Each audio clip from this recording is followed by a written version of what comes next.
We could create a 300-page novel based on what we communicate.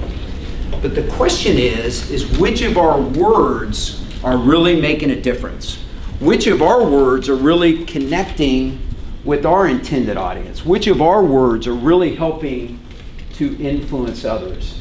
See, it's not about the number of words. We all know how to talk. We all know how to communicate. The real question is, how do we make our words count? People that were working with us, so they promoted me to manager, and I did well as a manager, so they moved me to Dallas. I opened an office, opened a new sales channel, and eventually promoted me to senior VP.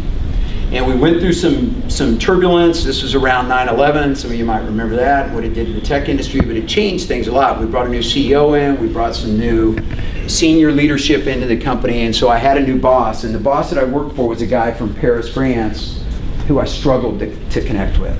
And I was raised a little guy from a little town. I didn't fully understand Paris and all the cultural changes that went on with working for a guy from Paris.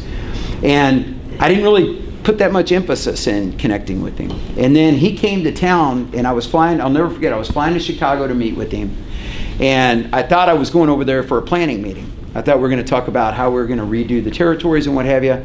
And I walked into his office, and instead of planning, he handed me a resignation package and said, "Mark, we've decided we're going to go a different direction," and in a sense, eliminated my position. And I remember at the time, I was so frustrated.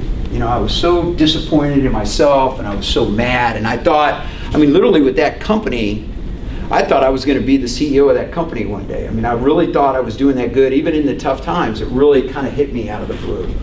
But as I look back on that experience through the lens of time and experience and growth, I recognize now that it was really me who made the mistakes.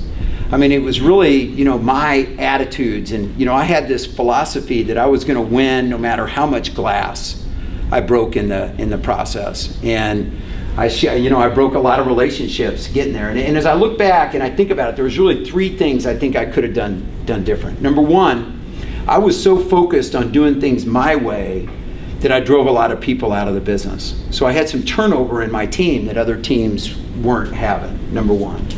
Number two, when I got promoted to senior VP, I was no longer managing people that were like me. I was no longer managing salespeople. You know, I had some marketing people. We had these analyst people that were very, you know, just deep thinkers and introverted, and they didn't get me and I didn't get them, and I was impatient and I didn't spend the time with them. And then third was the new leadership that came in. And the company was based out of Boston. And I remember when they came on board, I thought, well, I'm down here in Dallas, I'm the guy making everything happen. They need to come down here and connect with me.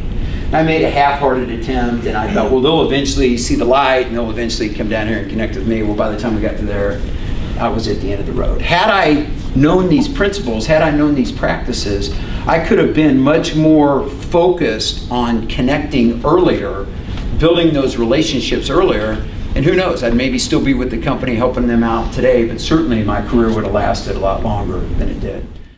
Discover how Mark Fenner can help your bottom and top line. Contact Bob Kaplitz, 214-766-4236.